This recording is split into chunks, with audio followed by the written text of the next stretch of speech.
were going to go on pilgrimage, we received Shogi's shortest sentence. It said, postpone pilgrimage, that's all. And because the Suez crisis with England, and they closed the canal and such, and they weren't accepting pioneers. But then we went a little later, and it was so wonderful because there was only 10 from the west and 10 from the east, and we lived in the pilgrim house and had a hand of the cause, having meals with us every day. We had a key to the shrine of the Bab. We could go in any time of night or day. We got to sleep overnight at Baha'u'llah's house in Baji. What a fantastic experience.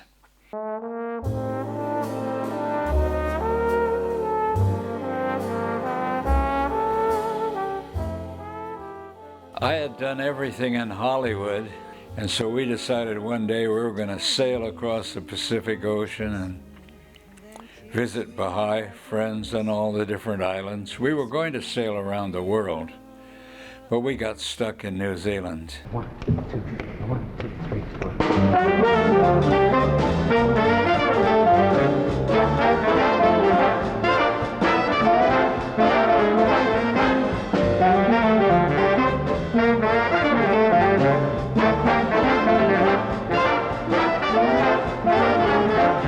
Gina, I bought her a sailboat. Not a real big one, but... Only a 30-footer, but imagine getting a sailboat for your birthday and then finding out that maybe he wants to go sailing around the world. I thought he was insane. He came home from Universal Studios and he said, Gina, what would you think if we sold everything and bought a little sailboat and go visit our Baha'i family around the world? And I said, you're out of your mind. I can't even swim, which was true. So Russ said, you can learn to swim. When we were getting ready to go, I phoned this old Scots retired sea captain that taught navigation in Los Angeles. I said, how much is your navigation course? And he told me. I said, fine. I said, how long would it take me? He said, oh, a year maybe, depending on you.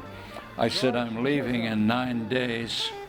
What can we do? He said, come on over. We didn't have sat-navs there where you press a button at that time and it gives you your latitude and longitude. I had to learn the old way with a sextant, you know, where you shoot the angle between the horizon and the sun or moon or planet or star and go into the tables at the exact time and figure out where you are. For people who think nothing's going to go wrong, it's an absolute ridiculous. It's absolutely impossible because there's always something that will go wrong. We ran into a hurricane the first night we started on our trip. Sails tore, it broke the boom, and the hurricane came right through where we'd been. I really feel we were blessed and looked after because we were very, very, I mean very, very inexperienced. We had to go back to Hollywood because the boat had to be repaired. And they said, oh, that's Baha'u'llah saying you shouldn't go.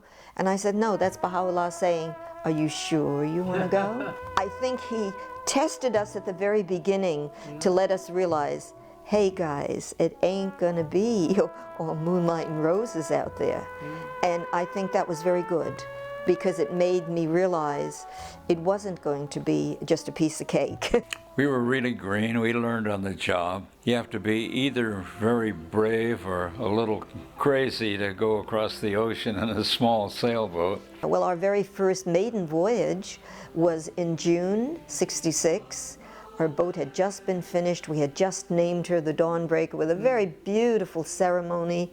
We had this gorgeous flag that a Baha'i sculptor had designed for us, and we lifted this beautiful flag with all the different colored stripes in the back. It was symbolic of the races of man, and we know it's only one race, but we have different colored skin. And then he had a big blue circle, symbolic of the earth, symbolic of the seas, and in the middle a white star of unity. And it was such a lovely thing, and everywhere we went, when we flew that flag, people would ask, what country? And then we would say, oh, we're citizens of the world, we're Baha'is.